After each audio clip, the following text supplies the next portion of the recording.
guys, and welcome back to my channel. My name is Molly, aka the Bibliophile Blonde, which you probably figured that out at some point before watching this video. And of course, my dog just heard me talking and now is coming over to play, because of course that's how this always goes.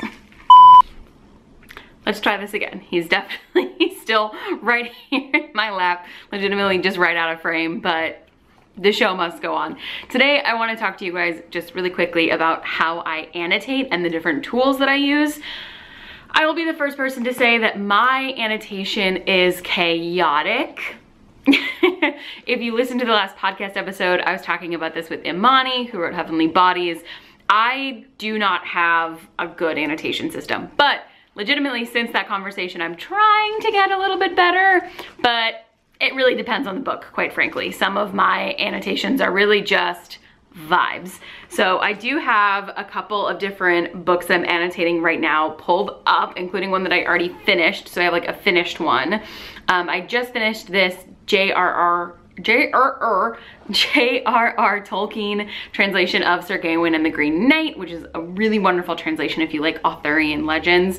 Tolkien was a professor in that and did a really good translation of some of the older poems.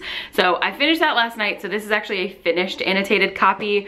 And then these are all like current reads, and you can see that they're a little bit chaotic. Currently only Starless Sea do I have an actual annotation system for.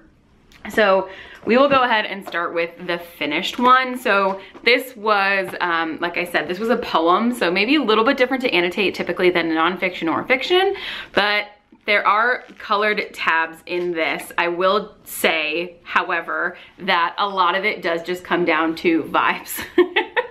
So none of the tabs were really color coded to anything. It was just if it was something that I had a note on, or if it was something that I underlined that I thought was really, really interesting, that I would go ahead and put a tab it. Some people do post-it notes. I write directly in my books because they're mine, so I figure that I can. For example, like here's a really, really good one. I've got a tab here, and then I've got the note, and the note actually just says there was a moment in the poem where the female, and again, this is an Arthurian court, so the female has asked for a favor from the knight.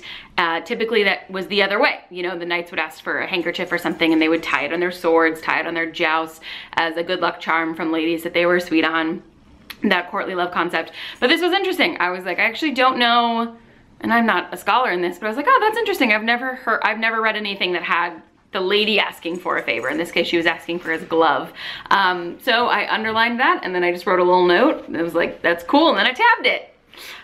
So really, really straightforward. With something like this, I typically do just vibes. It's really short. It's something that I just kind of maybe I'm gonna have some notes on or lines that I liked.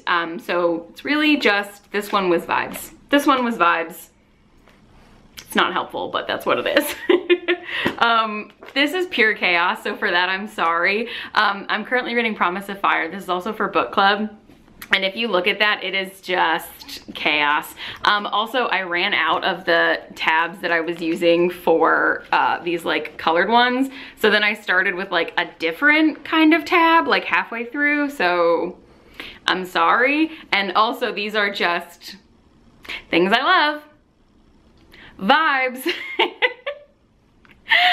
There's no rhyme or reason to Promise Fire. Also, like the tabs are sticking like so far out. God damn it, stupid like influencer thing. There you go. The tabs are sticking really, really, really far out, which I actually don't love. I'm not gonna make myself go all the way through it and kind of redo them, but I have started to redo my tabbing system where I tab them like super, super close to the page. But this is like a little chaotic. This has like a fucking wingspan on her now. And this is like probably a really bad example of like annotating, because it is straight up just like stuff it's quotes I like, as well as like smut and sexy bits I like, as well as like plot points and questions, and also like things that I write as I'm coming up with the questions for book club. So there is straight up like a healthy dose of chaos when it comes to this book, which also I kind of love in its own way. It's very like dark academia, fun, crazy maybe. So straight up, it is just like quotes that I've liked, and then I tabbed it where I underlined it because I write in my books, because it is my prerogative to do so. So I'm moving away from this. This is how your girl used to annotate. I'm moving away from this. So with the poetry, it's gonna be probably no color codes, but typically I'm underlining things that are just like I'm dissecting the language or something's interesting to me. There's not really too many different categories of notes that I'll make for a poetry piece, so that's why this one is the way that it is. I'm moving away from this when it comes to nonfiction. I'm moving away from that. Now, my current shining star, pun not intended, maybe intended, is Starless Sea. So I have started annotating this one according to a couple of different things. So all of my tabs for Starless Sea are color coded. So what I did was I created a guide in the front so you can see like there's 4 different categories and then the color of tab that it corresponds to. And in this case, it's quotes I love, LOL quotes, because some of these things are actually quite funny as I'm reading. Mood scene, so like descriptions that I love. This book is so good when it comes to like descriptions of the setting that just make you want to be there. So like atmospheric, like moods. That one's kind of just like vibes. Typically it comes down to like scene setting, like scene descriptions. And then plot moments. So moments where it's kind of like, oh shit, remember that from that. I think this is a prediction for this. So as I go, I'll kind of make notes on that. This one you can see a little bit better. Those tabs are like pretty close to the edge. She doesn't have as much of a wingspan.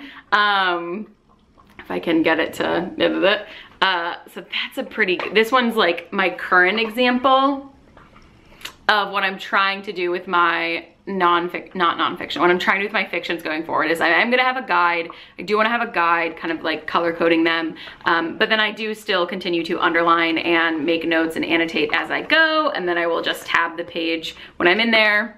There you go. One thing I've noticed, like one particular tip for annotating, at least for me when it comes to nonfiction, especially when it is, you've got color-coded tabs, I will, in one reading session, like let's say I sit down and I read for 20 minutes, I will underline stuff that I love, no matter what the category is, for that 20 minutes while I'm reading, and then later, I will go back in and then I will tab and I will assign the colors, because I can't ever remember what colors I assigned.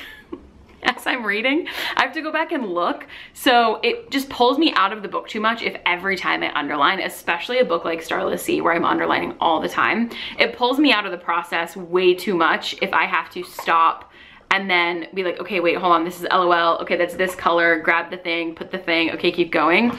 So I will typically actually just I will underline and annotate and make notes as I go, and then I will go back in with my tabs at a later date, typically like the next morning or even just like right away as soon as I'm done.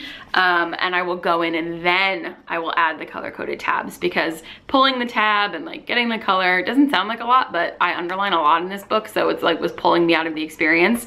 But I do want to continue to annotate my books, so there you go. And then this is Tigana, which is actually the audiobook that I'm listening to right now, but because I do have a physical copy, this is again just like vibes. There's not as many tabs for this one, there's no color coding, but with an audiobook, anytime I hear a quote where I'm like, oh shit, like that got me, then I just underline it, make a quick little note, and then stick a tab. So a little bit different because I'm like listening to the audiobook on this one, but like there were some descriptions here that like I just really loved. So when I heard it, so then I just like, I've got this like on my desk next to it, and then I just like pull it out, make a little note, and there you go. So like fairly straightforward. Couple different of my favorite tools. So I am a pen fanatic. I typically prefer like ink pens. Well, all pens are ink pens. Thanks. I typically prefer pens that are like a fountain ink, if you will, or like a Sharpie. I don't typically like just like rollerball. There we go. I don't like rollerball. However, I will say some pages, like some books that I own, like the ink bleeds just way too much, and then you're like ruining other pages, and like that's not cool. So I do like the Muji 0.7 mm when it comes to a rollerball pen. I only use this on pages where they're just not thick enough for me to use an ink pen, but this is absolutely my favorite. It's super thin, writes beautifully, really smooth. Muji 0.7 millimeters. The girls that get it. The girls that don't, or whatever that quote is. My personal favorite as well is also the Sharpie pen. These say that they don't bleed, they dry really quickly, which is nice, but again, it does happen. So again, it depends on like the quality of the paper, but like this is probably like my second favorite is the Sharpie pen. My all-time favorite is I am an old school bitch and I love using old school fountain ink pens. So most of the pens I have around my house, other than like the occasional like Muji or Sharpie pens, are all fountain pens. I have an abundance of fountain pens and like straight up fountain ink. Like I have tubs of ink that I will like refill with my pens.